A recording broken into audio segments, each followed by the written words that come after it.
Karibu Trust Media, mimi naitwa Dix. Usisahau kusubscribe lakini pia kubonyeza alama kengele ili kupata update zaidi pale ambapo tunakuwekea hapa Trust Media. Bana, katika moja ya taarifa ambazo zinavuta hisia za mashabiki wa soka nchini ni swala la Israel Mwenda.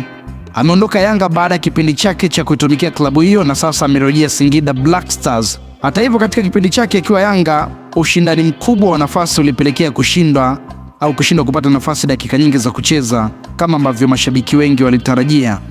Licha ya changamoto hiyo, Mwenda ameondoka Yanga akiwa sehemu ya kikosi kilichofanikiwa kutoa mataji mbalimbali ya ndani na kushiriki mashindano ya kimataifa, jambo ambalo limeongeza uzoefu wake na kiwango kikubwa, unaona.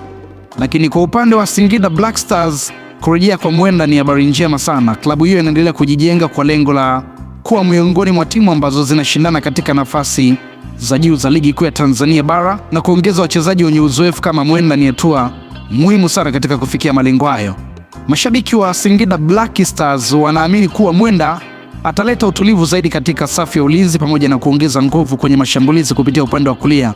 Kwa upande mwingine, kuondoka kwa Mwenda kunaacha maswali kwa Yanga kuhusu mipango yao ya kuimarisha nafasi hiyo kuelekea msimu mpya. Ni wazi kwamba viongozi wa klabu hiyo watakuwa na kazi ya kuhakikisha kikosi kinabaki imara katika mashindano yote ambayo watakayoshiriki. Swali kubwa ambalo linabaki ni hili: je, kurejea kwa Singida Black Stars kutamfanya Israel Mwenda arejee katika kiwango chake bora zaidi na kupata nafasi ya kucheza mara kwa mara, au Yanga watajutia kumwachia mchezaji huyo katika siku zijazo? Hayo ni maswali ambayo majibu yake yatapatikana kadri msimu mpya utakapoanza. Usiache kusubscribe lakini pia kubonyeza alama kengele ili kupata update zaidi. Hii imeandaliwa na Moscow, naitwa Dix. Nenda pale YouTube, search Trust Media TZ.